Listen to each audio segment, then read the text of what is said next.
रामायण की पूरी कहानी भाग 1। सनातन धर्म व भारतवर्ष के हर पहलू के बारे में हर माध्यम से जानकारी जुटाकर उसको संपूर्ण व सत्य रूप से आप लोगों तक पहुंचाना मेरा उद्देश्य है। यदि किसी भी विषय में मुझसे किसी भी प्रकार की कोई त्रुटि हो तो कृपया इस लेख के नीचे टिप्पणी कर मुझे अवगत करें।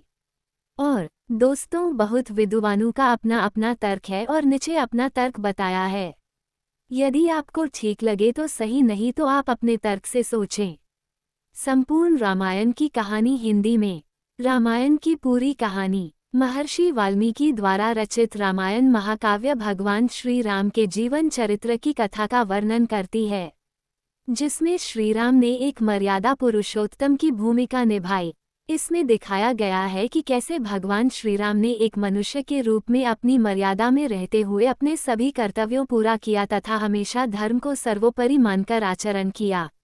श्रीराम ने सर्व समर्थ होते हुए भी बिना अपने मर्यादा भंग किए पृथ्वी पर से असुरों तथा दुष्टों का विनाश किया और धरती को पापियों से मुक्त किया। भगवान वाल्मीकि द्वारा रचित रामायण का सरल और साधारण रूप में वर्णन हमारे द्वारा किया गया है, जिसमें पूरी रामायण कथा का वर्णन किया है। इसमें कुछ घटनाक्रम जो कि बहुत छोटे हैं नहीं बताए गए हैं।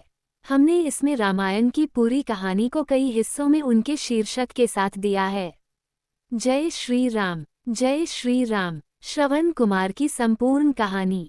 श्रवण कुमार कौन थे? श्रवण कुमार का नाम उनकी मातृ पितृ भक्ति के कारण जाना जाता है। वह अपने अंधे माता पिता के एकलौती संतान थे। एक बार जब वह अपने माता पिता के लिए जलाशय से जल लेने के लिए गए तब राजा दशरथ के एक बाण के कारण उनकी मृत्यु हो गई थी। जब भी बात माता पिता की सेवा करने की आती है तो श्रवण कुमार का नाम सबसे पहले आता है। श्रवण कुमार की कथा। ये बात त्रेतायुग की है, जब भगवान राम के जन्म से थोड़े समय पहले श्रवण कुमार नाम का एक लड़का था। श्रवण कुमार के माता पिता अंधे थे, इसलिए उन्होंने बड़ी ही मुश्किलों और कठिनाइयों से लड़ते हुए श्रवण कुमार को पाला था। इसलिए जब श्रवण कुमार लायक हो गए तब वो अपने माता पिता की सेवा करने लगे।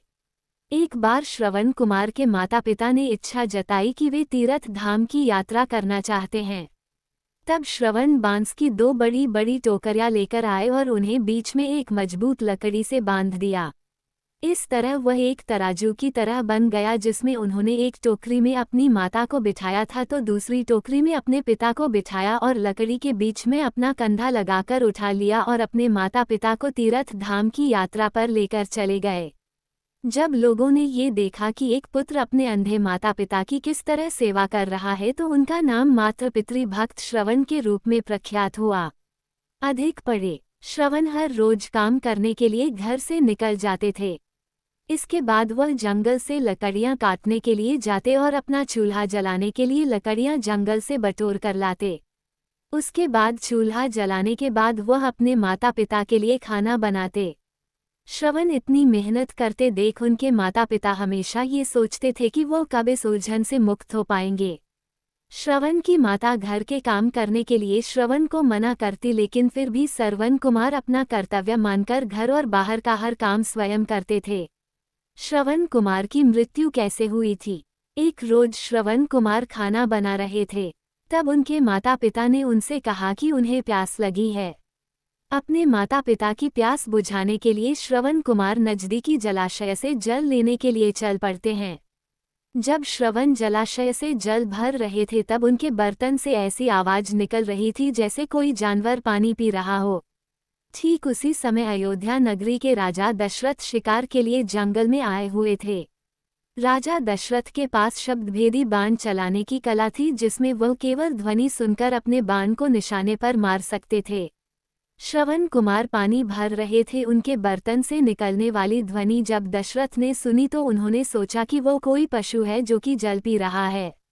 यही सोचकर राजा दशरथ ने उस ध्वनि की तरफ अपना बाण छोड़ दिया। जब वह बाण श्रवण कुमार के शरीर पर लगा तो उन्होंने जोर से चिल्लाया।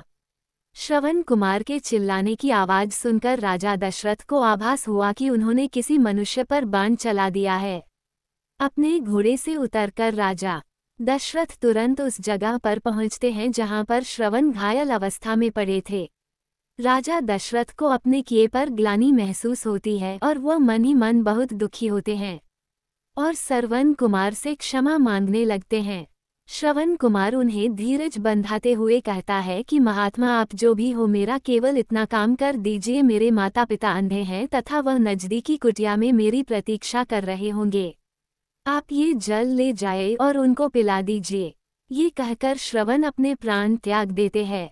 दशरथ को मिला था पुत्र वियोग का श्राप। अपना मुख शर्म से नीचा करके राजा दशरथ श्रवण कुमार से वह जल का पात्र लेकर उसके माता पिता के पास पहुंचते हैं। वहां पहुंचकर जब राजा दशरथ उन्हें जल पीने के लिए कहते हैं, तब वो दोनों उनसे पूछते हैं कि उनका बेटा श्रवण कहाँ है। तब मन में दुखी होते हुए गिलानी से भरपूर राजा दशरथ उन्हें सारा वृतांत बताते हैं कि वो उनके अपराधी हैं तथा उनके फूल के कारण उनके पुत्र श्रवण कुमार की मृत्यु हो चुकी है। अपने इकलौते पुत्र की मृत्यु की खबर सुनकर दोनों माता पिता बुरी तरह से रोने लगे। रोते रोते श्रवण कुमार की माता ने अपने प्राण त्याग दिए।